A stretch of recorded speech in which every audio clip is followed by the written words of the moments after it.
Assalamualaikum warahmatullahi wabarakatuh.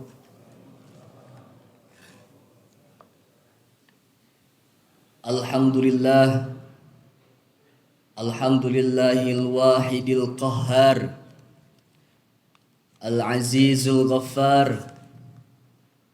Usalli wa usallimu ala nuril anwar wasiril asrar adadami amillahi wa ifdali. Ashhadu an la ilaha illallah wahdahu la syarika lah wa ashhadu anna muhammadan abduhu wa rasuluhu la nabiyya wa rasula ba'dah, amma ba'du. Waqad qala Allah ta'ala fi Qur'anil azim wa huwa asdaqul qailin. A'udzu billahi minasy syaithanir rajim. Bismillahirrahmanirrahim. Syahrul Ramadan alladzi unzila fihil Qur'an hudal linnasi wa bayyinatin minal huda wal furqan. Al-ayah. Aidan sadaqallahul azim wa sadaqa rasuluhu habibuhul karim wa nahnu ala dzalika minasy syahidina wasyakirina walhamdulillahi rabbil alamin. Alhamdulillah, segala puji kita panjatkan kehadirat Allah Rabbul Izzati yang maha suci, yang selalu memberikan kepada kita semua rahmat, maghfirah, inayahnya, sehingga kita bisa mendapatkan, merasakan kenikmatan-kenikmatan itu untuk kita pakai taat kepada Allah Subhanahu wa ta'ala. Kemudian salawat beserta salamnya semoga selalu tercurah limpahkan kepada Nabi kita, Nabi Muhammad sallallahu alaihi wasallam, berikut para keluarganya dan juga para sahabatnya, dan tidak lupa kepada kita selaku umatnya yang semoga terus bisa istiqomah menjalankan apa yang telah dilaksanakan Nabi kita Muhammad sallallahu alaihi wasallam sebagai sunnah-sunnahnya. Hadirin jamaah salat tarawih, ibu bapak yang dirahmati Allah, tentunya dengan seizin Allah, dengan rahmat inayahnya, kita semua bisa berkumpul di masjid, di haflah yang insya Allah Allah berkahi, Allah muliakan. Setelah kita seharian melaksanakan puasa di bulan suci Ramadan, malam harinya kita teruskan kembali beribadah kepada Allah Subhanahu wa ta'ala dengan melaksanakan salat tarawih. Hadirin, tidak terasa beberapa hari kita sudah melewatkan bulan Ramadan, sudah melaksanakan puasa di bulan Ramadan. Tentunya dengan keagungan dan kemuliaan bulan Ramadan ini, kita semua berharap bahwa kita pun menjadi bagian orang-orang yang dimuliakan oleh Allah Subhanahu wa ta'ala. Mengapa demikian? Karena kita telah ikut andil memeriahkan gemerlapnya kebahagiaan, keagungan yang terkandung, yang ada di dalam bulan Ramadan ini. Dan salah satu alasan kenapa Ramadan ini dikatakan bulan yang mulia, kenapa Ramadan ini dikatakan bulan yang agung, karena salah satu alasan di antaranya, banyak sekali memang fadilahnya, cuman salah satu di antara alasan kenapa Ramadan ini menjadi bulan yang sangat istimewa, itu ialah tepat di bulan ini umat manusia mendapatkan pedoman, petunjuk, yang mana itu ialah diturunkannya Al-Quranul Karim. Tepatnya pada tanggal 17 Ramadan, atau yang sering kita sebut, kita familiar dengan Nuzulul Quran. Nuzulul Quran An-nuzul lughatul arabiyyah al-hululu fil makan.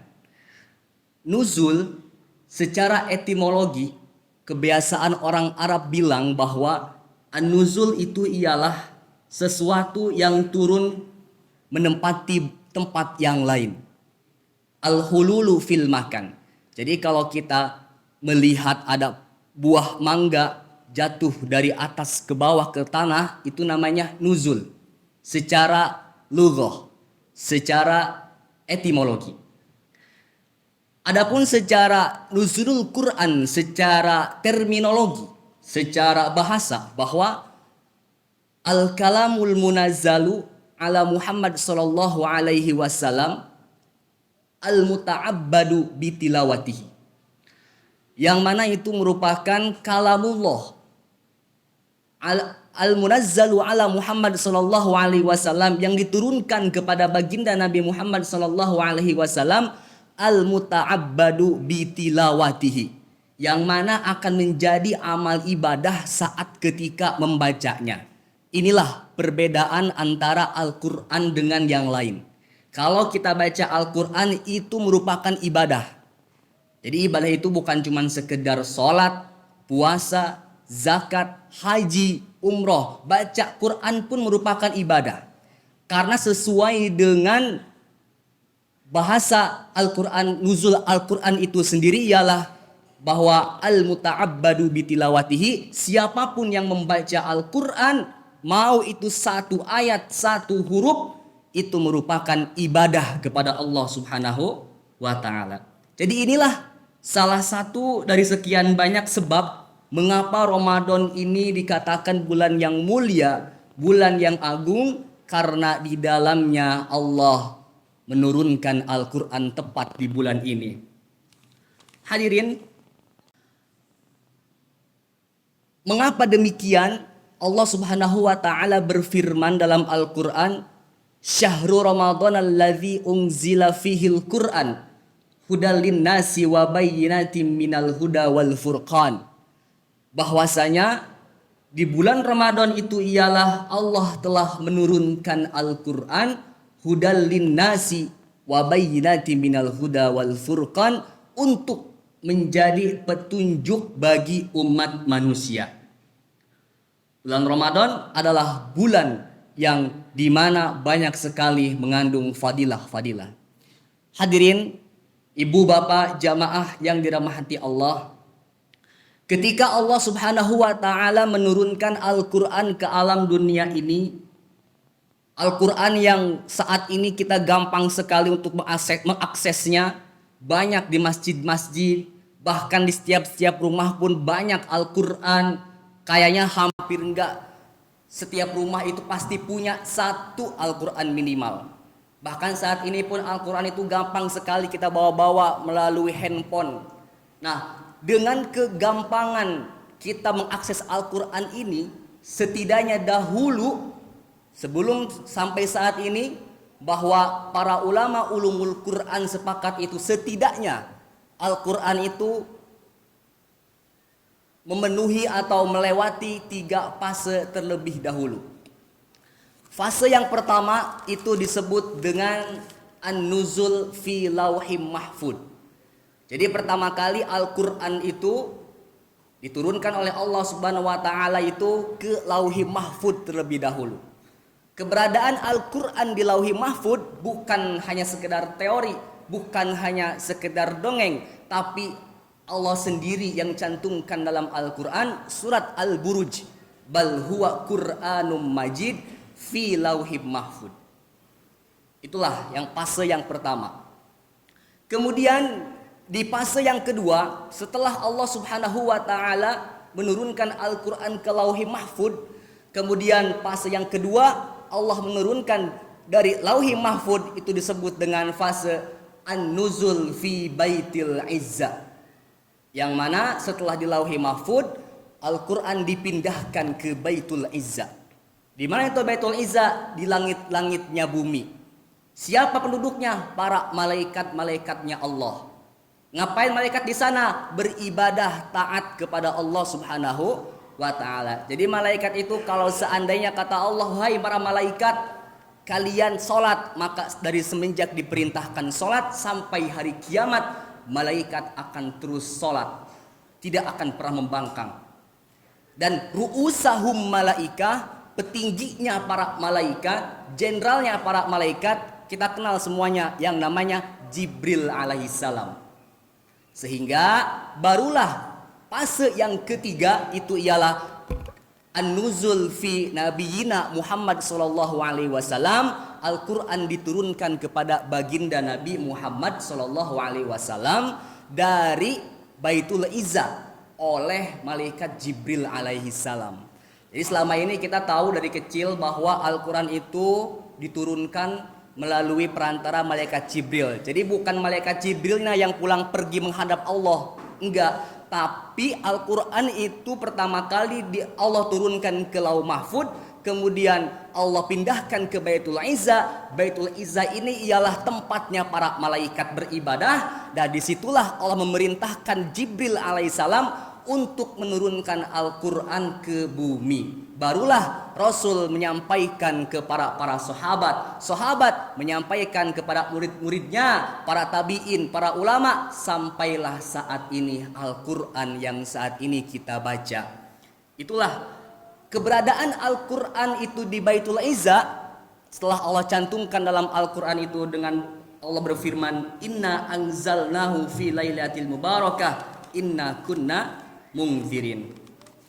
Jadi kurang lebih dari Baitul Izza, Jibril alaihissalam menyampaikan Al-Quran ke umat manusia itu kurang lebih 22 tahun, 2 bulan, 22 hari, atau dibulatkan menjadi 23 tahunan, ya. Sebagaimana yang diriwayatkan oleh An-Nasai, oleh Hakim, oleh Baihaqi, an Daud ibnu Hindun, dari Daud ibnu Hindun, an Ikrimah, dari Ikrimah, qala Rasulullah sallallahu alaihi wasallam bersabda, unzilal Quran jumlatun wahidatun ila fi lailatul qadri. Bahwasanya Al-Quran itu Allah turunkan di Lailatul Qadar. Tsumma unzila ba'da dzalika fi 20 sanah. Kemudian setelah itu Allah memerintahkan kepada Jibril alaihissalam dari Baitul Izza menyampaikan kepada Nabi isrina sanah, kurang lebih 20 tahunan. Dalam hadis memang tidak disebutkan secara rincinya 22 tahun, 2 bulan, 22 hari. Cuman redaksinya isrina sanah, 20 tahunan.